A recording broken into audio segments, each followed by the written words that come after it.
ஷிம்ரான்கட்னு பேர் கொண்ட ஒரு கிராமம் இருந்தது. அங்க சமீர்னு பேர் கொண்ட ஒரு ஆளு சமோசா வியாபாரம் பண்ணி தன்னோட வாழ்க்கையை நடத்திட்டு வந்தாரு. சரியா சமீரோட கடைக்கு எதிர சியோகுன்னு பேர் கொண்ட ஒரு ஆளு பானிபூரி வியாபாரம் பண்ணிட்டு இருந்தாரு. அப்புறம் உன்னோட பானிபூரி கடை எப்படி போய்கிட்டு இருக்கு? இப்போல்லாம் உன் கடையில் நிறைய பேரை பார்க்கவே முடியறதில்ல. எல்லாரும் என் கடையில் இருக்கிற சமோசா சாப்பிட்றதுலேயே பிஸியாக இருக்காங்க போல. இங்கே பாருங்கள் சமீர் அண்ணன், உங்கள் கடை என் கடை முன்னாடி தான் இருக்குது. ஆனால் ஜனங்க உங்கள் கடைக்கு வர்றதையும் நான் பார்க்குறதே இல்லையே. அப்போது ஜனங்க எங்கே போகிறாங்க? ஒரு வேளை உங்கள் சமோசாவை சாப்பிட்றதுனால அவங்களுக்கு வயிறு வலிக்க ஆரம்பிச்சிடுதா என்ன? ரெண்டு பேரும் அவங்க பாதையில போக ஆரம்பிச்சாங்க. கொஞ்ச நாள் ஆனதுக்கு அப்புறமா நகரத்துல இருந்து பூனம்னு பேர் கொண்ட ஒரு பொண்ணு அந்த கிராமத்துக்கு வந்தா. பூனம் அந்த கிராமத்துக்கு வந்ததுக்கு அப்புறமா மக்கள் சுயோகோட பானிபூரியும் சாப்பிடுறது கிடையாது, அப்புறம் சமீரோட சமோசாவும் சாப்பிடுறது இல்ல. மறுபடியும் ரெண்டு பேரும் ஒரு நாள் வழியில பாத்துக்கிட்டாங்க. இங்க பாரு சுயோக், உன்னோட வியாபாரம் எப்படி போயிட்டு இருக்கு? அட என்ன சொல்றது சமீர், யாருமே இப்பெல்லாம் பானிபூரி சாப்பிட வர்றதே இல்லை. திடீர்னு என்னோட வியாபாரம் எப்படி இவ்வளோ மோசமாச்சுன்னு எனக்கு தெரியவே இல்லை. அட என்னோட நிலைமையும் அதே மாதிரி தான் இருக்கு சுயோக். நான் என்ன கேள்விப்பட்டேன்னா, ஏதோ பூனம்ன்ற ஒரு பொண்ணு கிராமத்துக்கு வந்திருக்காளாம். அவங்க சாப்பிட்றதுக்கு புதுசாக ஏதோ பலகாரம் செஞ்சு விற்கிறாங்களாம். சரி வாங்க நம்ம போய் பார்த்துட்டு வந்துடுவோம். சமீர் அப்புறம் சுயோக் ரெண்டு பேரும் பூனமோட கடைக்கு போனாங்க. அவங்க பார்த்தாங்க பூனம் தன்னோட கடையில ஏதோ இனிப்பான பண்டத்தை வியாபாரம் பண்ணிட்டு இருந்தா. பூனம் மேடம், நீங்க இனிப்பா ரவுண்டா என்ன பொருளை வித்துக்கிட்டு இருக்கீங்க? இத மோமோஸ்னு சொல்லுவாங்க. இத நான் ஸ்பெஷலா நகரத்துல இருந்து கத்துக்கிட்டு வந்தேன். அப்புறம் நான் இந்த கடையை திறந்ததுல இருந்து ஜனங்க என்கிட்ட நல்ல மோமோஸை சாப்பிட்றதுக்காக என் கடையை தேடி வராங்க. இப்ப இந்த கிராமத்துல யாருக்குமே சமோசாவோ இல்ல பானிபூரியோ சாப்பிட்றதுக்கு விருப்பம் இல்ல. நீங்கள் இந்த கிராமத்துக்கு புதுசாக வந்திருக்கீங்க. கிராமத்தில் இருக்கிற மோமோஸ் கடையை நீங்கள் மூடிடுங்க. உங்களோட மோமோஸ் இருக்கிறதுனால தான் யாருமே என் கடைக்கு வந்து பானிபூரி சாப்பிடவே மாட்டேங்கிறாங்க. சரியா சொல்கிறான். இந்த மோமோஸால தான் என் கடைக்கும் யாரும் வந்து சமோசா சாப்பிட மாட்றாங்க. நான் என்னோட மோமோஸ் வியாபாரத்தை நிறுத்த மாட்டேன். உங்களால என்ன செய்ய முடியுமோ செஞ்சுக்கோங்க. இப்ப போங்க, நான் இப்ப வியாபாரத்தை கவனிக்கணும். பெருசா என்ன மிரட்ட வந்துட்டீங்க? சமீரும் சியோகும் அந்த இடத்த விட்டு புறப்பட்டு வந்தாங்க. அப்புறம் வர வழியில நின்று ஒருத்தரோட ஒருத்தர் பேசிக்கிட்டாங்க. என்கிட்ட இப்போ ஒரு ஆலோசனை இருக்கு. அந்த பூனம் எந்த மாதிரி நகரத்துல இருந்து மோமோஸ் செய்ய கற்றுக்கிட்டு இங்கே வந்தாலோ அதே மாதிரியே நாம் ரெண்டு பேரும் நகரத்துக்கு போய் ஏதாவது ஒன்று கற்றுட்டு வரணும். இந்த பூனமுக்கு பாடம் கற்றுக் கொடுக்கறதுக்கு நாம் ரெண்டு பேரும் கண்டிப்பாக ஒன்று சேர்ந்து ஆகணும். என்ன சொல்கிற? நான் உங்கள் கூட துணையாக இருக்கேன். சமீரும் சியோகும் நகரத்தை நோக்கி போக ஆரம்பிச்சாங்க. போகும்போது அவங்க காட்டுப்பாதையில போனாங்க. அவங்க காட்டுப்பாதை வழியா போகும்போது சமீரோட காலு வழி கிடைச்சு. அப்புறம் அவன் போய் ஒரு குழிக்குள்ள விழுந்தான். அட சமீர், நீ எப்படி இங்கே விழுந்த? இந்த குழி எப்படி இங்கே வந்துச்சு? கண்டிப்பாக ஏதோ ஒரு வேட்டைக்காரன் தான் மிருகத்தை பிடிக்க இந்த குழியை தோண்டி வச்சிருப்பான்னு நினைக்கிறேன். அப்பதான் சமீர் அந்த குழிக்குள்ள இருந்து சுயோகுக்கு குரல் கொடுத்தான். சுயோக், கீழே வா, இங்கே வந்து பாரு, இங்கே வேற ஒரு உலகம் இருக்கு. அவன் பார்த்தபோது அந்த குழிக்குள்ள ஒரு தனி உலகமே தெரிஞ்சது. அங்க கண்ணு கெட்டின தூரத்துல எல்லாம் ஒரு வினோதமான அற்புதமான உருளைக்கிழங்கு வயல் தெரிஞ்சது. ரெண்டு பேரும் அந்த காட்சியை பார்த்துட்டு ரொம்பவே ஆச்சரியப்பட்டு நின்னாங்க. அப்பதான் அந்த இடத்துக்கு ஒரு சாது வந்தாரு. நீங்க ரெண்டு பேரும் இங்க என்ன பண்ணிட்டு இருக்கீங்கப்பா? அது நாங்க நகரத்தை நோக்கி போய்கிட்டு இருந்தோம். அப்போ நான் தெரியாம இந்த குழிக்குள்ள விழுந்துட்டேன். நான் இங்க கீழே வந்தப்பதான் இதை பார்த்தேன். இங்க ஒரு வித்தியாசமான உலகமே இருக்கு. கண்ணு கெட்டின தூரம் வரைக்கும் உருளைக்கிழங்கு விவசாயம் தான் இருக்கு. இது வெறும் சாதாரண உருளைக்கிழங்கு கிடையாது. இந்த உருளைக்கிழங்கு ஆசைகளை நிறைவேற்றும். ஒருவேளை இதுதான் விஷயம்னா எனக்கும் ஒரு உருளைக்கிழங்கு சாப்பிட கொடுங்களேன். எனக்கும் ஒரு ஆசை இருக்கு. எனக்கு என்னோட பானிபூரி கடை மொத்த கிராமத்துலேயும் ரொம்ப ஃபேமஸாக இருக்கணும். எனக்கும் ஒரு ஆசை இருக்குது. அதாவது என்னோட சமோசா கடை மொத்த கிராமத்துலேயும் ரொம்பவே ஃபேமஸாக இருக்கணும். அந்த மோமோஸ் காரியை விட அதிகமாக இருக்கணும். ஆனால் என்னால் உங்களுக்கு இந்த ஆசையை நிறைவேற்றுற உருளைக்கிழங்கை கண்டிப்பாக கொடுக்க முடியாது. உங்கள் ரெண்டு பேருக்குள்ளேயும் ஒருத்தர் மேலே ஒருத்தர் ரொம்ப பொறாமப்படுறீங்க. நான் இந்த உருளைக்கிழங்கை உங்கள் ரெண்டு பேருக்கும் கொடுக்கணும்னா நீங்கள் உங்கள் ரெண்டு பேரோட அகங்காரத்தையும் விட்டுட்டு ஒன்றா சேர்ந்து வேலை செய்யணும்னு முடிவெடுத்தாதான் கொடுப்பேன். ரெண்டு பேரும் ஒருத்தரை ஒருத்தர் பார்த்தாங்க. ரெண்டு பேரும் சேர்ந்து ஒன்னா வியாபாரம் பண்றதுக்கு முடிவு எடுத்தாங்க. சாது உருளைக்கிழங்க 2 பாதியா வெட்டி அவங்க 2 பேருக்கும் கொடுத்தாரு. இப்போ பாதி உருளைக்கிழங்கு நீ சாப்பிடு, பாதி உருளைக்கிழங்கு நீ சாப்பிடு. அப்புறம் ஒண்ணா சேர்ந்து உங்க ஆசைகளை கேளுங்க. நாங்க 2 பேரும் கிராமத்திலேயே ரொம்ப நல்ல அப்புறம் ரொம்ப ஃபேமஸான சமோசா பானிபூரி விற்க நினைக்கிறோம். அந்த உருளைக்கிழங்கு கிட்ட தன்னோட ஆசையை சொன்னதும் 2 பேரும் திரும்பவும் அதே காட்டுக்குள்ள வந்தாங்க. அவங்க அவங்களுடைய கடைக்கு திரும்பி போனாங்க. அவங்களுக்கு அந்த இடத்துல சமீர் அப்புறம் சுயோக் 2 பேரோட கடைக்கும் நடுவுல ஒரு உருளைக்கிழங்கு மரத்தை பார்த்தாங்க. இந்த உருளைக்கிழங்கு எப்படி மரத்துல வளருது? நாம நேத்து வேண்டிக்கிட்டதுக்கான பலன் இந்த உருளைக்கிழங்கு மரம். சரி வா, இதுல இருந்து உருளைக்கிழங்கு பறிப்போம். நான் இதுல சமோசா செய்யறேன். அப்புறம் நீ இந்த சமோசாவில் பானிபூரியோட இனிப்பு காரமான அந்த தண்ணியை சேர்த்து ஜனங்களுக்கு விற்கிறதுக்கு ஆரம்பிச்சிடுவோம். சமீர் அந்த மரத்தோட உருளைக்கிழங்குல சமோசா செய்ய ஆரம்பிச்சான். அப்புறம் சுயோக் பானிபூரி தயார் பண்ண ஆரம்பிச்சான். எல்லாம் ரெடி ஆன உடனே 2 பேரும் அவங்களுடைய சமோசா பானிபூரிய வியாபாரம் பண்ண ஆரம்பிச்சாங்க. 2 பேரும் சேர்ந்து ஒரே கடையில வியாபாரம் பண்ண ஆரம்பிச்சாங்க. வாங்க வாங்க, சுவையான சமோசா பானிபூரி இருக்கு. உங்களுக்கு நம்பிக்கை வரலனா நீங்களே அதை சாப்பிட்டு பாருங்க. அப்பதான் அந்த பக்கமா ஒரு அம்மா போய்கிட்டு இருந்தாங்க. சமோசா பானிபூரியா? இத நான் முதல் தடவையா கேள்விப்படுறேன். எங்க ஒரு பிளேட் கொடுங்க. சுயோக் சமோசாவை எடுத்து அதுல ஒரு ஓட்டைய போட்டு அதுல இனிப்பு அப்புறம் காரமான தண்ணிய ஊத்தி அந்த அம்மா கிட்ட ஒரு பிளேட் சமோசா பானிபூரிய கொடுத்தான். அந்த அம்மா அந்த சமோசா பானிபூரிய சாப்பிட்ட உடனே அவங்களோட முகமே மலர்ந்து போயிடுச்சு. அதுக்கப்புறம் அவங்க சொன்னாங்க, இது வரைக்கும் என்னோட வாழ்க்கையில நான் இது மாதிரி சுவையான ஒன்ன சாப்பிட்டதே கிடையாது. இது ரொம்ப டேஸ்டியா இருக்கு. தம்பிகளா, இன்னும் 2 பிளேட் கொடுங்க. அப்புறம் 10 பிளேட் வீட்டுக்கும் பேக் பண்ணிடுங்க. சரி, இப்பவே கொடுக்குறேன். மெல்ல மெல்ல கிராமம் முழுக்க சமீர் அப்புறம் சுயோகோட சமோசா பானிபூரிய பத்தி தான் பேச்சு நடந்தது. அப்புறம் அந்த கிராமமே சமோசா பானிபூரி மேல பைத்தியமா ஆயிடுச்சு. அவங்க சிம்ரான்கட்ல மட்டும் இல்ல, மற்ற கிராமங்கள்லயும் ரொம்ப பிரபலம் ஆயிட்டாங்க. ஆனா அவங்களுடைய முன்னேற்றம் ஒருத்தவங்களுக்கு உறுத்த ஆரம்பிச்சிருச்சு. இந்த ஜனங்களுக்கு என்ன ஆயிடுச்சு? என்னோட கடைக்கு யாருமே வரமாட்டேங்கிறாங்க. யாருமே மோமோஸ் சாப்பிட வரமாட்டேங்கிறாங்க. எல்லாருக்கும் அந்த சமோசா பானிபூரி சாப்பிடணும். அப்புறம் இந்த சமோசா பானிபூரி எவ்வளவு விசித்திரமா இருக்கு. பூனம் தனக்கு தானே ஏதோ பேசிக்கிட்டு இருந்தா. அப்பதான் அந்த இடத்துக்கு சூரஜ் தலால் வந்தாரு. என்ன ஆச்சு பூனம் மேடம்? உங்க மோமோஸ் விற்காததுனால தான் நீங்க ரொம்ப டென்ஷனா இருக்கீங்களா என்ன? வருத்தமா இருக்காதா என்ன?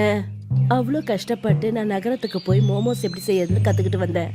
நான் சீக்கிரம் ஏதாவது செஞ்சாகணும், இல்லைன்னா எனக்கு பெருத்த நஷ்டம் ஏற்பட்டுடும். அவங்க 2 பேரோட ரகசியம் என்னன்னு எனக்கு நல்லா தெரியும். என்ன அது? என்னன்னு சொல்லு. ஆமா, உனக்கு எப்படி தெரியும்?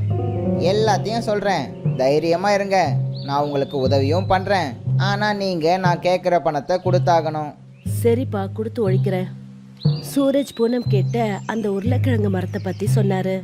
அப்புறம் அந்த ஆளோட சேர்ந்து சமீர் அப்புறம் சுயோக கிராமத்துல சமோசா பானிபூரி செய்ய விடாம தடுக்கிறதுக்கு திட்டம் போட்டாங்க.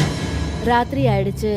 சமீரும் சுயோகம் கடையை மூடிட்டு அவங்களோட வீட்டை நோக்கி போய்கிட்டு இருந்தாங்க. அவங்க போனதுக்கு அப்புறமா அந்த இடத்துக்கு பூனம் அப்புறம் சூரஜ் வந்தாங்க. இங்க பாருங்க, நான் இந்த மரத்தை பத்தி தான் சொல்லிட்டு இருந்தேன். இப்போ இங்க மரம் இருக்குல்ல, அது திடீர்னு ஒரே நாள்ல வளர்ந்துடுச்சு. இந்த மரத்துல இருந்த உருளைக்கிழங்க பறிச்சு தான் அவங்க சமோசா பானிபூரியே செய்யறாங்க. உருளைக்கிழங்கு கொடுக்கிற மரத்தை பத்தி நான் இது வரைக்கும் கேள்விப்பட்டதே இல்ல. நிச்சயமா இதுல ஏதோ மாயத்தந்திரங்கள் இருக்கு. இன்னைக்கு இந்த மரத்தை எரிச்சு நான் சாம்பல் ஆக்கிடுறேன். அதுக்கப்புறம் பாக்குறேன் இவங்க எப்படி சமோசா பானிபூரி செய்யறாங்கன்னு. 2 பேரும் சேர்ந்து அந்த மரத்தை வெட்ட ஆரம்பிச்சாங்க. அப்புறம் 2 பேரும் ரொம்ப சோர்ந்து போயிட்டாங்க. பூனம் மேடம், நான் என்ன சொல்றேன்னா, மீதி மரத்தை நாளைக்கு வெட்டிக்கலாம். காலையில விடிய போகுது, யாராவது பார்த்துட்டாங்க அப்புறம் நம்ம நிலைமை மோசமாயிடும். நீ சொல்றதும் சரிதான். சரி வா, நாம இந்த இடத்த விட்டு போயிடுவோம். நாளைக்கு வந்து நம்ம வேலையை முடிப்போம். 2 பேரும் அந்த இடத்த விட்டு போனாங்க. மறுநாள் சூரியன் உதிக்க ஆரம்பிச்சதும் சமீரும் சுயோகம் 2 பேரும் அவங்களுடைய கடையை திறக்கிறதுக்காக வந்தாங்க. அவங்க பார்த்தபோது அந்த மரம் பாதி வெட்டப்பட்டிருந்தது. சூரிய ஒளி அந்த மரத்து மேல பட்ட உடனே அந்த மரம் மறுபடியும் சரியாயிடுச்சு. நான் பார்த்ததை நீயும் பாத்தியா? ஆமா, நானும் பார்த்தேன். இந்த மரத்தில் அடிபட்டிருந்தது அதுவா சரியாயிடுச்சே. ஆனால் இந்த மரத்தை யார் வந்து வெட்டியிருப்பாங்க? அவங்க அவங்களுடைய கடைய திறந்தாங்க. அப்புறம் சமோசா பானிபூரி வியாபாரத்தை பண்ண ஆரம்பிச்சாங்க. அந்த நாளும் முடிஞ்சது. ராத்திரி வந்தது. சமீரும் சுயோகும் கடையை மூடிட்டு அவங்க வீட்டுக்கு புறப்பட்டு போனாங்க. அந்த ராத்திரி இருட்டுல மறுபடியும் பூனமும் சூரஜும் அந்த மரத்துக்கிட்ட வந்தாங்க. ஆட, இந்த மரத்தை நேத்து நம்ம பாதி வெட்டி இருந்தோமே, இது எப்படி சரியாயிடுச்சு? இப்ப மறுபடியும் இதை முழுசா வெட்டணுமா? நீங்க கவலைப்படாதீங்க பூனம் மேடம், என்கிட்ட இன்னொரு ஐடியாவும் இருக்கு. நாம இந்த மரத்துக்கு நெருப்பு வச்சிடுவோம். மரம் இருந்தா தானே அவங்களுக்கு உருளைக்கிழங்கு கிடைக்கும். பூனமும் சூரஜும் ஒரு கம்புல தீய மூட்டினாங்க. சூரஜ் அந்த மரத்துல தீய வச்ச உடனே அந்த மரத்தோட வேர்கள் பூனமையும் சூரஜையும் தனக்குள்ள இழுத்துக்குச்சு. மறுநாள் காலையில சமீரும் சியோகும் அங்க வந்தபோது அவங்க பார்த்தாங்க, இப்ப அந்த இடத்துல 3 மரம் இருந்தது. அற்புதம், இது வரைக்கும் ஒரு மரம் தான் இருந்துச்சு, இப்போ 3 ஆயிடுச்சா? கம்லிப்பூர்னு பேர் கொண்ட ஒரு கிராமம் இருந்தது. கம்லிப்பூர் கிராமத்தை சேர்ந்த ஜனங்க எப்பவும் ரொம்ப சந்தோஷத்தோட ஒவ்வொரு நொடி பொழுதையும் கழிச்சாங்க. அவங்களுடைய அந்த கிராமத்துல எந்த ஒரு பொருளுக்கும் எந்த ஒரு குறையும் இல்லாம இருந்தாங்க. ரொம்ப நாளா கிராமத்துல எந்த ஒரு நிகழ்ச்சியும் நடக்கவே இல்லை. நாம ஏதாவது ஒன்று பண்ணியே ஆகணும். அப்படி என்ன பண்றது? அப்பதானே ரோனக்கை இங்க கூப்பிட முடியும். அங்க பாரு, அங்க ரோனக் அண்ணன் வந்துட்டாரு. அவரு சின்ன வயசுல நகரத்துக்கு ஓடி போயிட்டாரு. போய் ரொம்ப பெரிய ஆள் ஆயிட்டாருன்னு நினைக்கிறேன். வா, அங்க போய் பார்க்கலாம். அவர் எதுக்கு கிராமத்துக்கு வந்திருக்காரு? 2 பேரும் சேர்ந்து ரோனக் கிட்ட போனாங்க. அப்புறம் அவரை ரொம்ப மோசமான ஒரு நிலைமையில அவங்க பார்த்தாங்க. அவரோட கையில துணி மூட்டை கட்டி வச்சிருந்தாரு. கூட அவருடைய மனைவி, அப்புறம் 2 சின்ன சின்ன குழந்தைங்க. அவங்க 2 பேரும் ரொம்ப ஆச்சரியப்பட்டு ரோனக் கிட்ட கேட்டாங்க, நீங்க அதே ரோனக் தானே, சின்ன வயசுல இந்த கிராமத்தை விட்டுட்டு ஓடி போனவரு? ஆமா அண்ணே, நான் அவனே தான். சின்ன வயசுல கிராமத்தை விட்டு ஓடினது. நான் சின்ன வயசுல இருக்கும்போது என்னோட அம்மாலாம் உங்களை சொல்லி தான் எங்கள் எல்லாரையும் எப்பவும் திட்டிக்கிட்டே இருப்பாங்க. நீங்கள் தான் படிப்புலையும் விளையாட்டுலையும் சூப்பரு அப்படின்னு. ஆனால் இன்னைக்கு இந்த நிலைமை உங்களுக்கு எப்படி வந்தது? இதெல்லாம் பேசுறதுக்கு இது சரியான நேரம் இல்லை. என்னோட பசங்களும் மனைவியும் ரொம்ப நாளா பசியோட இருக்காங்க. நாங்க 400 கிலோமீட்டர் நகரத்துல இருந்து நடந்தே வந்துகிட்டு இருக்கோம். உங்களால முடிஞ்சா எங்களுக்கு 2 வேளை அரிசி கொடுங்க, நான் திரும்பவும் உங்களுக்கு கொடுத்துடுறேன். நீங்க உங்களோட பழைய வீட்டுக்கு போங்க. அப்புறம் சாப்பிட தேவையான பொருட்களுக்கெல்லாம் நீங்க எதுக்கும் கவலைப்படாதீங்க. நம்ம தலைவர்கிட்ட கேட்டுட்டு நான் உங்க வீட்டுக்கே எல்லாத்தையும் கொண்டு வந்து கொடுக்குறேன். உங்களுக்கு ரொம்ப ரொம்ப நன்றி பெரியண்ணே. ராணோக் அவங்க 2 பேர்கிட்டயும் பேசிட்டு தன்னோட பழைய வீட்டுக்கு, பார்க்க போனா அது ரொம்பவே பழமையடைஞ்ச வீடா இருந்தது, அந்த இடத்துக்கு போயிட்டாங்க. என்னங்க, நாம நகரத்தை விட்டு எதுக்காக ஓடி வந்தோன்ற விஷயத்தை ஏன் அவங்க கிட்ட நீங்க சொல்லல? அப்புறம் இந்த கிராமத்து ஜனங்க நமக்கு எவ்வளவு நாளைக்கு தான் உதவி செய்வாங்க? நாம நமக்குன்னு ஏதாவது செஞ்சு தானேங்க ஆகணும். நான் அவங்க கிட்ட என்ன சொல்றது? அது நகரத்துல கடன் அதிகமானதால அங்கிருந்து ஓடி வந்துட்டோன்னு சொல்ல முடியுமா? அப்படி சொன்னா நமக்கு கிடைக்கிற 2 வேளை அரிசியும் கிடைக்கவே கிடைக்காது. நீங்க சொல்றதும் சரிதாங்க. யார்கிட்டயும் நீங்க எதுவும் சொல்லாம இருக்கிறதாங்க நல்லது. மறுநாள் ரவுனக் என்ன பண்ணாருன்னா அந்த கிராமத்தை சேர்ந்த தலைவரை போய் பார்த்தாரு. அவருடைய விஷயங்கள் பத்தி எல்லாத்தையும் அவர்கிட்ட சொன்னாரு. நீ நகரத்துக்கு போறத பத்தி கவலைப்படாத. அதான் இங்க வந்துட்டல்ல, இங்கேயே உன்னோட வியாபாரத்தை ஆரம்பி. பாரு, கிராமத்து ஜனங்க சந்தோஷமா இருக்காங்க. சுத்தமான காத்து, இயற்கை காய்கறிகளை சாப்பிட்டு இங்கேயே சந்தோஷமா இரு. உன்னோட மனைவிக்கும் அப்புறம் குழந்தைங்களுக்கும் கஷ்டத்தை கொடுக்காத. நீங்க சரியா சொன்னீங்க தலைவரே. நீங்க சொன்ன மாதிரியே செய்யறேன். நகரத்திலையும் நான் பானிபூரி செஞ்சு அதை வித்துக்கிட்டு தான் இருந்தேன். பானிபூரியா? அப்படின்னா என்ன? இந்த பேரை நான் முதல் தடவையா கேட்கறேனே. நான் கோல்கப்பையை பத்தி சொல்லிட்டு இருக்கேன். என்னோட மனைவி ரேணுகா கோல்கப்பே அருமையா செய்வா. அப்புறம் நான் சிட்டி தெருக்கல்ல ரிக்ஷா ஓட்டிக்கிட்டு இருந்தேன். இப்ப ரிக்ஷாக்கு என்ன அவசியம்? நீ ஒரு வேலை பண்ண, இங்கேயே கோல்கப்பையை செஞ்சு விற்க ஆரம்பி. அதனால உனக்கு கொஞ்சம் வருமானமும் கிடைக்க ஆரம்பிக்கும். அப்புறம் கிராமத்து ஜனங்களுக்கு கோல்கப்பையை சாப்பிட்ட நிம்மதியும் கிடைக்கும். அதுக்கப்புறம் கொஞ்ச நாள்லயே ரவுனக்கும் அவரோட மனைவியும் 2 பேரும் சேர்ந்து பானிபூரி செஞ்சு விக்கிற கடை ஒன்ன திறந்தாங்க. கொஞ்சமா இடம் நமக்கு இருந்துச்சு. அதை நம்ம எப்படியோ வாடகைக்கு விட்டு இந்த வேலையை ஆரம்பிச்சிட்டோம். இனிமே கடவுள் தான் எல்லாத்தையும் பார்த்துக்கணும். ரவுனக் பானிபூரி வண்டி கடைய அப்பதான் திறந்தாரு. உடனே அந்த கடைக்கு ஆட்டோக்காரர் சச்சின் வந்தாரு. அவர் என்ன சொன்னாருன்னா, ரோனக் அண்ணே, கடையை திறந்துட்டீங்களா? ஆனா உங்க முகத்துல கொஞ்சம் கூட சந்தோஷம் இல்லவே இல்லையே. அட என்ன சொல்றது, கடையை திறந்து முழுசா 1 மணி நேரம் ஆச்சு. ஆனா யாருமே இங்க வரவே இல்லையே. இந்த பானிபூரியை எவ்வளோக்கு தரீங்க? ஒரு பிளேட்ல 5 இருக்கும். வெறும் 10 ரூபா தான். அப்படியா? அப்படின்னா எனக்கு ஒரு பிளேட் கொடுங்க. ரௌனக் சச்சினுக்கு பானிபூரி பரிமாறிக்கிட்டு இருந்தாரு. 2 பானிபூரிய அவர் சாப்பிட்டதுக்கு அப்புறம் சச்சின் என்ன சொன்னாருன்னா, இது அமிர்த மாதிரி இருக்கே, இந்த ஜனங்களுக்கு அறிவே இல்லை, யாரும் உங்ககிட்ட வந்து பானிபூரி சாப்பிட மாட்டாங்களே. நான் ரிக்ஷாவில் போய் சுற்றி சுற்றி எல்லாருக்கும் இந்த விஷயத்தை பற்றி சொல்லுவேன். உங்களுக்கு ரொம்ப ரொம்ப நல்ல மனசு இருக்கு, அதனால தான் இப்படி பண்றீங்க. இப்படியே இன்னும் சில நாள் கடந்து போச்சு. ரௌனக் ரேணுகாவோட பானிபூரி வண்டி கடையில வியாபாரம் நடக்க ஆரம்பிச்சது. அப்பதான் தலைவர் ஐயா வந்து அவங்கள பார்த்தாரு. அப்புறம் அவங்க கிட்ட சொன்னாரு, உனக்கு தெரியுமா ரோனக், உன்னை என்னோட வீட்டுக்கு எதுக்காக வர சொன்னேன் தெரியுமா? எதுக்கு தலைவரே? நானும் அதை பற்றி தான் யோசிச்சுட்டு இருக்கேன். உன்னோட பானிபூரி ரொம்ப ஃபேமஸ் ஆயிடுச்சு. எனக்கு நீ ரொம்ப அதிகமாக பானிபூரிகளை செய். அப்புறம் இன்னைக்கு அதை பக்கத்து கிராமங்களை எல்லாம் விற்று அப்புறம் மக்களுக்கு சாப்பிட கொடுத்து என் கூட வர பெரிய ஆளுங்களுக்கும் இதை அறிமுகப்படுத்து. நீங்கள் எங்கள் குடும்பத்துக்கு சரியான நேரத்தில் உதவி பண்ணுறீங்க. அதுவும் நான் நகரத்திலிருந்து கஷ்டப்பட்டு இங்கே வந்ததுக்கப்புறம் உங்களுக்காக நான் இதை கண்டிப்பாக செய்வேன். ஆனா நமக்கு பணம் எங்கிருந்துங்க வரும்? நாம இத்தனை பானிபூரியை எப்படிங்க செய்ய முடியும்? நம்ம செஞ்சுதான் ஆகணும். நான் அவருக்கு அதுக்காக வாக்கு கொடுத்துட்டேனே. நாம நம்மளோட அந்த சின்ன நிலத்தை வித்தே ஆகணும். அந்த நிலத்தை தான் நம்ம ஏற்கனவே அடகு வச்சுட்டோமேங்க. ஏதாவது ஒரு வழி கிடைக்கும், நீ கவலைப்படாத. ரௌனக் அவர்கிட்ட இருந்த அந்த நிலத்தையும் வித்துட்டாரு. அப்புறம் நிறைய பானிபூரிகளை செஞ்சு அவர் தயார் பண்ணிட்டாரு. அப்புறம் தலைவர்கிட்ட என்ன சொன்னாருன்னா, வாங்க தலைவரே, நான் எல்லா பானிபூரிகளையும் செஞ்சு முடிச்சு உங்க வீட்டில் கொண்டு வந்து வச்சுட்டேன். அது என்னோட பணம். என்ன பணம் கேட்குற? நான் எப்போ உனக்கு பணம் தரேன்னுலாம் சொன்னேன்? விளையாடாதீங்க தலைவரே, நான் என்னோட மீதி இருந்த அந்த சின்ன நிலத்தையும் வித்துட்டேன். அதனால தான் நான் உங்ககிட்ட பணம் கேட்குறேன். உனக்கு கொஞ்சமாவது அறிவு இருக்கா என்ன? நான் உனக்கு ஒரு பைசா கூட தரமாட்டேன். கிளம்பு இங்க இருந்து. இப்படி சொன்னதுமே தலைவரோட அடியாட்கள் 2 பேர் வந்துட்டாங்க. அப்புறம் ரௌனக்க ரோட்டோரத்துல தள்ளி விட்டுட்டாங்க. அவங்க பண்ணது ரொம்பவே அநியாயங்க. இனிமே நாம சாப்பாட்டுக்கு தடுமாற ஆரம்பிச்சிடுவோம். இப்ப நம்ம பசி பட்னியோட சாக வேண்டிய நிலைமை வந்துடுச்சு. இந்த கிராமத்துல என் மனசே நொந்து போச்சுங்க. ரௌனக்குக்கும் தலைவருக்கும் ஏற்பட்ட பிரச்சனை கிராமம் முழுக்க தெரிஞ்சதுனால யாருமே ரௌனக் கிட்ட பானிபூரி வாங்கவே இல்ல. அப்பதான் சச்சின் வந்து ரௌனக் கிட்ட சொன்னாரு, நான் ஒரு முக்கியமான வேலைக்காக நகரத்துக்கு போயிட்டு இருக்கேன். என்னோட ரிக்ஷாவை உங்கள் வீட்டுக்கு வெளியே வச்சுட்டு போகிறேன். இந்த கிராமத்தில் உங்களுக்கு மட்டும்தான் ரிக்ஷாவை எப்படி ஓட்டணும்னு தெரியும். உங்களுக்கு ஓகேனா நான் இதை கொஞ்சம் பயன்படுத்திக்கிட்டுமா? தாராளமாக. நான் அடுத்த மாதம் தான் வருவேன். அது வரைக்கும் நீங்கள் இதில் சவாரி ஓட்டுங்க. நீங்களும் கொஞ்சம் பணம் சம்பாதிப்பீங்க. அப்புறம் பக்கத்து கிராமத்து ஜனங்களுக்கு உங்களை பற்றின விஷயங்களும் தெரிய வரும். சச்சினோட ஆட்டோ கிடைச்ச உடனே ரௌனக்கு ரொம்ப சந்தோஷமா ஆயிடுச்சு.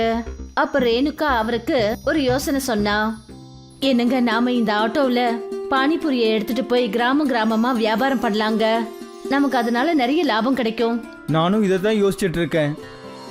ரௌனக் ரேணுகாவோட சேர்ந்து அந்த ஆட்டோவில் கிராமமா அவங்க சுத்தி அவங்க செஞ்ச பானிபூரிய வியாபாரம் பண்ணாங்க. கொஞ்ச நாள்லயே ரௌனக்கும் ரேணுகாவும் 2 பேரும் ஆட்டோ பானிபூரிக்காரங்கன்ற பேர்ல பிரபலமாயிட்டாங்க. ஒரு வாரத்திலேயே நாம அடகு வச்சிருந்த நிலத்தை திருப்பிட்டோம். இதுக்கெல்லாம் காரணம் அந்த ஆட்டோக்காரர் தான். அவர் நமக்கு ஆட்டோ கொடுத்து உதவி செஞ்சிருக்காரு. நான் இன்னைக்கு ரொம்ப சந்தோஷமா இருக்கேன். நான் எப்பவும் கடனை பார்த்து பயந்து ஓடிட்டு இருந்தேன். ஆனா இன்னைக்கு எனக்கு உலகத்தையே ஜெயிச்ச மாதிரி இருக்கு.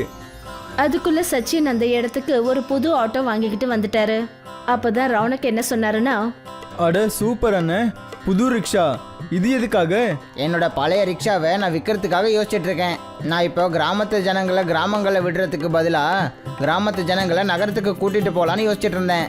நீங்க தப்பா நினைக்கலன்னா உங்களோட அந்த பழைய ரிக்ஷாவை எனக்கு விற்பீங்களா? இதெல்லாம் கேட்கணுமா என்ன? நீங்களே எடுத்துக்கோங்க. அது மட்டும் இல்லாமல் இனிமேல் அந்த ரிக்ஷா எனக்கு எப்படி சொந்தமாகும்? நீங்கள் தான் அதை பானிபூரி ரிக்ஷாங்கிற பேரில் ஃபேமஸ் ஆக்கிட்டீங்களே. உங்களுக்கு எப்படி நன்றி சொல்றதுன்னே தெரியலன்னு. ரேணுகாவும் ரௌனக்கும் சேர்ந்து அந்த ஆட்டோவை சொந்தமா வாங்கிட்டாங்க. அப்புறம் அவங்க 2 பேரும் சேர்ந்து ஆட்டோல பானிபூரி வியாபாரம் பண்ணாங்க. எல்லாருமே ரொம்ப சந்தோஷத்தோட ஆட்டோ பானிபூரிய சாப்பிட ஆரம்பிச்சாங்க. இப்ப அவங்க 2 பேரோட வியாபாரமும் வீடும் 2மே ரொம்ப நல்லபடியா நடந்துகிட்டு இருந்தது. நம்மளோட பானிபூரி வியாபாரம் எவ்வளோ நல்லா ஓடும்னா நீங்க பாத்துக்கிட்டே இருப்பீங்கன்னு அன்னைக்கே நான் சொன்னேன். ஆமா சுமன், உன்னுடைய புத்திசாலித்தனத்தினாலதான் நாம இன்னைக்கு இப்படி இருக்கோம். இல்லைன்னா என்ன இருக்குமோ என்னமோ. இந்த விஷயம் எப்ப நடந்ததுன்னா, சோனு அப்புறம் சுமனுங்கிற கணவன் மனைவி ராம்நகர்ங்கிற ஊர்ல ஒரு வீட்ல வாழ்ந்துட்டு இருந்தாங்க. சோனு ஃபேக்டரியில வேலை செஞ்சுட்டு இருந்தாரு. அப்புறம் சுமன் காலையிலேயே லஞ்ச் பேக் பண்ணி சோனுக்கு கொடுத்துட்டு இருப்பா. சோனு ஒரு நல்ல உழைப்பாளி. டேய், நீ ஏன்டா இவ்வளோ உழைக்கிற? நீ என்ன இந்த கம்பெனியை உன் கம்பெனின்னு நினைக்கிறியா? அண்ணி உனக்கு சமைச்சு செஞ்சு கொடுத்து அனுப்பியிருக்காங்க, அந்த சாப்பாடை அப்படியே வச்சிருக்க. போய் முதல்ல சாப்பிடு, எனக்கு ரொம்ப பசிக்குது. சொல்லு, இன்னைக்கு என்ன எடுத்துட்டு வந்திருக்க? எனக்கு பசிக்கிறத விட உனக்கு தான் முதல்ல பசிக்குது போல. அட இப்போதானே இருடா வர. டேய், லஞ்ச் டைம் வந்துட்டா முதல்ல சாப்பிட்டுறணும். எனக்கு ரொம்ப பசிக்குதுடா, எனக்கு அண்ணியோட சமையலை சாப்பிட்டு தான் ஆகணும். சரி சரிடா, கொடுக்குற. கை காலை கழுவிட்டு வர. சோனு அப்புறம் ஆகாஷ் கையை கழுவிக்கிட்டு லஞ்ச் சாப்பிட ஆரம்பிச்சிட்டாங்க. அப்புறம் 2 பேரும் அவங்களோட சாப்பாட்டை ஷேர் பண்ணிட்டு இருப்பாங்க. அப்புறம் 2 பேரும் வேலை செய்ய ஆரம்பிச்சிடுவாங்க. சாயந்தரம் வேலை முடிஞ்சதுமே ஆகாஷ் கிட்ட சோனு இப்படி சொன்னான். அடே சோனு, இன்னைக்கு உனக்கு நாள் எப்படி இருந்துச்சு? ஒன்றும் இல்லடா, எப்பயும் போலதா. அப்படி ஸ்பெஷல் ஒன்றும் இல்லை. அட, என்ன ஸ்பெஷல்னு நான் இப்போ சொல்லட்டா? என்னாச்சு? நீ ஏன் இவ்வளோ டென்ஷனாக இருக்க? அது வந்து லஞ்ச் பண்ணதுக்கு அப்புறம் நான் பாஸோட கேபின் பக்கத்தில் போனேனா, அப்போ அங்கே கேட்ட. அட என்னடா கேட்ட நீ? பாஸ் ஏதாவது உனக்கு கெடுதல் பண்ண போறாரா? அதான் டென்ஷனாக இருக்கியா? அட எனக்கும் பாஸுக்கும் அது எப்போவுமே இருக்கும். ஆனால் நான் இன்னைக்கு என்ன கேட்டேன்னா, கம்பெனி நஷ்டத்தில் போய்கிட்டு இருக்காமா, அதனால ஃபேக்ட்ரியில் இருக்கிற எல்லாரையுமே வேலை விட்டு தூக்குறேன்னு சொல்லிக்கிட்டு இருந்தாங்க. இது நாளைக்கிலிருந்தே நடக்க போகுது பாரு. என்னடா சொல்ற? அப்படி பண்ணாங்கன்னு நாம என்ன பண்றது? அப்படியெல்லாம் நடக்கக்கூடாது. இந்த வேலை இல்லைன்னா சாப்பாட்டுக்கெல்லாம் என்ன பண்றது? நமக்கு இந்த வேலை விட்டா வேற வேலை தெரியாது. இதை விட்டு நாம் என்ன பண்ண போறோம்னு தெரியல. ஆமாண்டா, நான் அதை நினச்சிதான் கவலைப்படுறேன். ஆனால் என்ன பண்ணுறது? ஆகாஷ் அப்புறம் சோனு இப்படி கவலைப்பட்டுக்கிட்டே போயிட்டு இருந்தாங்க. சோனு ஆகாஷ் கிட்ட கொஞ்ச நேரம் தன்னோட வீட்ல இருக்க சொல்லி கேட்டான். அப்பதான் அந்த இடத்துக்கு ஆகாஷோட மனைவி பூஜாவும் வந்தா. அட பூஜா, நீ இங்கே என்ன பண்ணுற? நீங்க வரலாம், ஆனா நான் மட்டும் வரக்கூடாதா?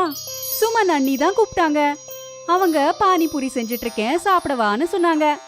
நல்லதா போச்சு, நீங்களும் இங்க தான் இருக்கீங்க. உங்க 2 பேருக்காகவும் பானிபூரி எடுத்துட்டு வரோம், இருங்க. பூஜாவும் சுமனும் ஆகாஷ் அப்புறம் சோனுக்காக பானிபூரிய எடுத்துட்டு வந்தாங்க. சுமன் சூப்பரா பானிபூரிய செய்வா. சுமன் செய்யற பானிபூரினா ஆகாஷ் அப்புறம் சோனுக்கு ரொம்பவே பிடிக்கும். அதனால சோனு அடிக்கடி சுமன் கிட்ட பானிபூரி செய்ய சொல்லி கேட்டுக்கிட்டே இருப்பான். அண்ணி, நீங்கள் சமைக்கிற சாப்பாடு நல்லா இருக்கும். அதுவும் இந்த பானிபூரி இன்னும் ரொம்ப நல்லா இருக்கு. இந்த பானிபூரியில் ஏதோ மந்திரம் இருக்கு. எவ்வளோ சாப்பிட்டாலும் சாப்பிடு சாப்பிடுன்னு சொல்லுது. அட ஆமா, அவன் சொல்றது உண்மைதான். நீ செய்யற பானிபூரி இருக்கே எவ்வளோ பெருசுனா, ஒரு தடவை வாயில போட்டாலே வயிறு ரொம்பிரும். உன் கையால செஞ்ச பானிபூரியை சாப்பிட்டா எங்க கஷ்டம் எல்லாம் மறந்து போயிடுது. கவலையா? என்ன கவலை? எந்த கவலைய பத்தி பேசிட்டு இருக்கீங்க நீங்க? எல்லாம் நல்லபடியா தானே இருக்கு. அடே சோனு, ஏன் அண்ணியை கஷ்டப்படுத்துற? அமைதியா இரு. இல்ல, எனக்கும் தெரியணும். அப்படி என்ன உங்க 2 பேரோட கவலை? நீங்க 2 பேரும் ஃபேக்டரியில இருந்து வந்ததுல இருந்து பெருசா ஒன்னும் பேசிக்காமலே இருந்தீங்க. இனி ஆகாஷ் அப்புறம் சோனுக்கு இஷ்டமில்லாட்டியும் அவங்க அவங்களோட மனைவிகள் கிட்ட நடந்தது எல்லாத்தையும் சொல்ல வேண்டியதாயிடுச்சு. அவங்க 2 பேரும் சொன்ன அந்த கவலைகள் எல்லாத்தையும் கேட்டதுமே சுமன் அப்புறம் பூஜாக்கு என்ன செய்யறதுனே தெரியாம அவங்களும் கவலைப்பட ஆரம்பிச்சிட்டாங்க.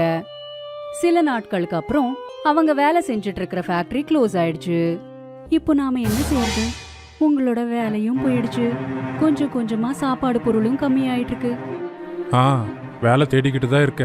ஆனா என்ன பண்றது? வேலை எதுவும் கிடைக்க மாட்டேங்குது. உங்களுக்கு வேலை எதுவும் கிடைக்கலனா நம்மளோட வீடு எப்படி ஓடும்? சுமன், ரொம்ப பசிக்குது. சாப்பிட ஏதாவது கூட. சாப்பிட்றதுக்கு எதுவுமே இல்ல. 4 பானிபூரி மட்டும்தான் இருக்கு. அப்புறம் கொஞ்சோண்டு பானி இருக்கு. சரி, அதையே போயிட்டு எடுத்துட்டு வா. 2 நான் சாப்பிடுற, 2 நீ சாப்பிடு. நாளைக்கு பத்தி நாளைக்கு யோசிக்கலாம். சோனு அப்புறம் சுமன் 2 பேருமே சேர்ந்து பானிபூரிய சாப்பிட்டுக்கிட்டே அடுத்த நாள் பத்தி யோசிச்சுக்கிட்டு இருந்தாங்க. அப்ப சுமன் திடீர்னு ஏந்திரிச்சா. என்னாச்சு? நீ பானிபூரி சாப்பிடும்போது ஏன் நின்ன? உங்களுக்கு சரியா படுமா தெரியல, ஆனா எனக்கு ஒரு ஐடியா வந்திருக்கு. என்ன விஷயம்? உங்க எல்லாருக்குமே நான் செய்யற பானிபூரினா ரொம்பவே பிடிக்கும் தானே? நான் என்ன சொல்ல வரேனா, நானே பானிபூரிய செஞ்சு மார்க்கெட்ல விக்கலாம்ல. நீ சொல்ற ஐடியா நல்லதா இருக்கு. நீ செய்யற பானிபூரி நல்லா இருக்கும், அதனால கண்டிப்பா விற்கும். ஆனா அதுக்கு பணத்துக்கு என்ன பண்றது? நீங்க ஏன் கவலைப்படுறீங்க? நீங்க தான் எனக்காக தங்கத்தோடுகளை வாங்கினீங்கல்ல, அது இன்னைக்கு நம்மளுக்கு உதவும். இல்ல இல்ல, உன்னுடைய நகையெல்லாம் விற்க முடியாது. நகைகள் இப்படிப்பட்ட நேரங்கள்ல தான் உதவும். நமக்கு சாப்பிடறதுக்கே சாப்பாடு இல்லாத போது இந்த தங்க நகையை வச்சுக்கிட்டு என்ன பண்றது? சுமன் அப்புறம் சோனு தோடுகளை வித்து பானிபூரிக்கு தேவையான பொருட்களை வாங்கினாங்க. அப்புறம் சுமன் தன்னோட கையாலேயே பானிபூரிக்கு தேவையானதெல்லாம் தயார் செஞ்சா. அப்புறம் சோனுவும் சுமனும் மார்க்கெட்டுக்கு அவங்களோட பானிபூரிய விக்கிறதுக்காக போனாங்க. பானிபூரி பானிபூரி இனிப்பு புளிப்பு கார பானிபூரி பானிபூரி பானிபூரி இனிப்பு புளிப்பு கார பானிபூரி வந்து சாப்பிட்டு பாருங்கண்ணா. ஒரு வாட்டி சாப்பிட்டா மறுபடியும் வருவீங்க. வாங்கண்ணா வாங்க. மார்க்கெட்ல பானிபூரி வியாபாரத்தை செய்யறவங்க நிறைய பேர் இருக்கிறதுனால யாருமே அவங்க கிட்ட பானிபூரிய சாப்பிட வரல. இந்த ஒரு காரணத்தால 3 நாட்களா அவங்களோட பானிபூரி வித்தே போகல. அட, இந்த மார்க்கெட்ல நிறைய பானிபூரி கடை இருக்கு, அதனால நம்ம பானிபூரி விற்க மாட்டேங்குது. இனிமேலையும் இப்படி நடந்துச்சுன்னா இந்த வியாபாரம் நம்ம கையை விட்டு போயிடுமா? நான் எவ்ளோ பாசமா பானிபூரிய செஞ்சேன், ஆனா யாருமே சாப்பிடவே வரமாட்டேங்கிறாங்க. இது எனக்கு சரியாவே படல. இப்போ வீட்டு செலவுகள் எல்லாம் எப்படி பாத்துக்கிறதுங்க? சோனு அப்புறம் சுமன் ரொம்பவே சோகமா அங்க உட்காந்துக்கிட்டு இருந்தாங்க. அப்பதான் அவங்களோட பார்வை அவங்க எதிரில இருக்கிற ஒரு கடையோட போர்டு மேல பட்டது. என்னங்க, கொஞ்சம் இந்த போர்டுல என்ன எழுதிருக்குன்னு பாருங்களேன். என்ன எழுதிருக்கு? கடைக்காரரோட ஸ்கீம் எழுதிருக்கு. நாமளும் ஏன் ஒரு ஸ்கீம் போட்டு ஒரு போர்டு வைக்க கூடாது? அதால நம்மளோட பானிபூரி வியாபாரமும் நல்லா ஓடலாம் இல்ல? கஸ்டமர்ஸ்க்கு நம்மளோட பானிபூரியோட ருசியே தெரியாத வர அவங்க எப்படி நம்ம கிட்ட வருவாங்க? கொஞ்சம் யோசிச்சு பாருங்க. எனக்கு ஒன்னும் புரியல. சுமன் சோனு கிட்ட தன்னோட மனசுல இருக்கிறது எல்லாத்தையும் சொன்னான். அப்புறம் சோனு ஒரு இடத்துல இருந்து இன்னும் கொஞ்சம் பொருட்கள் எடுத்துட்டு வந்து சுமனுக்கு கொடுத்தான். அந்த பொருட்களை வச்சு சுமன் ஒரு பெரிய பாகுபலி பானிபூரிய செஞ்சா. அட, உண்மையிலேயே பாகுபலி மாதிரி தான் நீ பானிபூரி செஞ்சிருக்க. இந்த பானிபூரியை பார்த்தா கண்டிப்பா ஜனங்க எங்க கடைக்கு ஓடி வந்துருவாங்க. நான் இந்த பாகுபலி பானிபூரிக்கு ஒரு சேலஞ்சும் வச்சிருக்கேன். அதாவது யார் இந்த பாகுபலி பானிபூரிய சாப்பிடுவாங்களோ அவங்களுக்கு பரிசா 100 ரூபாய் கிடைக்கும். சோனு சத்தமா கத்தி கத்தி மார்க்கெட்ல இருக்கிறவங்களுக்கு இந்த ஸ்கீம் பத்தி சொன்னான். இத கேட்டு அவங்களோட பாகுபலி பானிபூரி கான்டெஸ்ட் பாக்கிறதுக்கு ஒரு பெரிய கூட்டமே கூடிடுச்சு. கேளுங்கப்பா கேளுங்க, யார் இந்த பாகுபலி பானிபூரியை சாப்பிட்றாங்களோ அவங்களுக்கு 100 ரூபாய் பரிசா கொடுப்பேன். இந்த பந்தயத்தில் யாராவது கலந்துக்கணும்னு விருப்பப்பட்டீங்கன்னா அவங்க இந்த பக்கம் வாங்க. யார் இந்த பாகுபலி பானிபூரியை சாப்பிட்றீங்களோ அவங்க நிஜமாவே பாகுபலியா மாறிடுவீங்க. சோனு இப்படி சொன்னதுமே இன்னும் பெரிய கூட்டம் கூடிடுச்சு. அப்புறம் 2 கண்டெஸ்டன்ட்ஸ் அந்த பானிபூரிய சாப்பிடுறதுக்காக போட்டியில கலந்துக்கிட்டாங்க. ஆனா அவங்க தோத்து போயிட்டாங்க. அந்த கான்டெஸ்டன்ஸை பார்த்து அவங்களோட பாகுபலி பானிபூரிய சாப்பிடுறதுக்காக இன்னும் நிறைய பேர் முன் வந்தாங்க. அட அண்ணன், நீங்க விற்கிற இந்த பாகுபலி பானிபூரி ரொம்பவே சுவையா இருக்கு. நான் இந்த பந்தயத்தில் ஜெயிக்க ஒன்றும் இல்லை, ஆனா இந்த பானிபூரியோட சுவை எனக்கு ரொம்பவே பிடிச்சிருக்கு. அட, இவ்வளோ நாள் அந்த சாதாரணமான பானிபூரி சாப்பிட்டு சாப்பிட்டு போர் அடிச்சிருச்சு. ஆனால் உங்கள் கடைக்கு வந்து இந்த பாகுபலி பானிபூரியை பார்த்தாலே போதும், வாயில எச்சில் ஊறுதுப்பா. அட அண்ணன், முதல்ல சாப்பிட்டு பாருங்க. இந்த மார்க்கெட்லேயே சுவையான பானிபூரி இதுதான். ஒரு தடவை சாப்பிட்டீங்கன்னா அப்புறம் மறுபடியும் வந்து சாப்பிடுவீங்க. அட என்னண்ணே, உண்மையிலேயே இந்த பாகுபலி பானிபூரி நல்லா இருக்குமா? அட, என் மேலே நம்பிக்கை இல்லைன்னா முதல்ல நீங்கள் வாங்கி சாப்பிட்டு பாருங்க. ஒருவேளை ஜெயிச்சிங்கன்னா உங்களுக்கு 100 ரூபாய் வேற கிடைக்கும் இல்ல? அந்த கூட்டத்துல எல்லாருமே பாகுபலி பானிபூரிய பத்தி தான் பேசிட்டு இருந்தாங்க. அப்புறம் மார்க்கெட்ல இருக்கிற எல்லா கஸ்டமர்ஸும் சுமனோட அந்த பாகுபலி பானிபூரிய சாப்பிடுறதுக்கு வந்தாங்க. இப்போ அவங்களோட கடை பேரு பாகுபலி பானிபூரி கடைன்னு பிரபலமாயிடுச்சு. அதே மார்க்கெட்ல நத்து பெஹல்வான்னு சொல்லிட்டு ஒரு பெரிய பலசாலி இருந்தான். அவன் எல்லாரோட பானிபூரியும் ஃப்ரீயா சாப்பிட்டுட்டு இருப்பான். அவன் சுமனோட கடையிலயும் பானிபூரிய சாப்பிடுறதுக்கு வந்தான். அட, இங்க பாரு, புதுசா கடை வச்சிருக்க இல்லையா? முதல்ல 5 பிளேட்டு பானிபூரி செஞ்சு கொடுப்பா. நான் வந்து பானிபூரியை பண்ணி கொடுக்குறேன். ஆனா எங்க பாகுபலி பானிபூரியை சாப்பிட்டு அப்புறமா சொல்லுங்க. ஒருவேளை நீங்க அந்த பாகுபலி பானிபூரியை சாப்பிட்டீங்கன்னா வருஷம் பூரா ஃப்ரீயாவே பானிபூரியை கொடுக்குறோம். அட, இவ்வளோ சின்ன விஷயம் தானே. சரி, ஒரு வேலை பண்ணு. இந்த பந்தயத்துல என்ன ஒண்ணு புதுசா சேர்த்துக்கோ. ஒன்னு இல்ல, நான் 5 பாகுபலி பானிபூரிய சாப்பிடுறேன். எடுத்துட்டு வா 5 பானிபூரி. ஒருவேளை உங்களால் அந்த பானிபூரியை சாப்பிட முடியலன்னா நீங்க ஃப்ரீயா வாங்கி பானிபூரியை சாப்பிட்றது விட்டுறணும். இதுக்கு நான் ஒத்துக்கிறேன். நத்து பெஹல்வானுக்கு முன்னாடி ஒரு பெரிய பிளேட்ல 5 பாகுபலி பானிபூரிய வச்சாங்க. அந்த நத்து பெஹல்வான் பாகுபலி பானிபூரிய சாப்பிட முயற்சி செஞ்சுட்டு இருந்தான். ஆனா பாவம் அவன் அதுல தோல்வி அடைஞ்சிட்டான். அப்புறம் அவன் தான் கொடுத்த வாக்குப்படி அப்பத்துல இருந்து ஃப்ரீயா பானிபூரிய சாப்பிடறத நிறுத்திட்டான். அப்புறம் மார்க்கெட்ல இருக்கிறவங்க எல்லாருமே சோனுக்கு நன்றிய சொன்னாங்க. அப்புறம் அவனோட முயற்சியை பாராட்டினாங்க.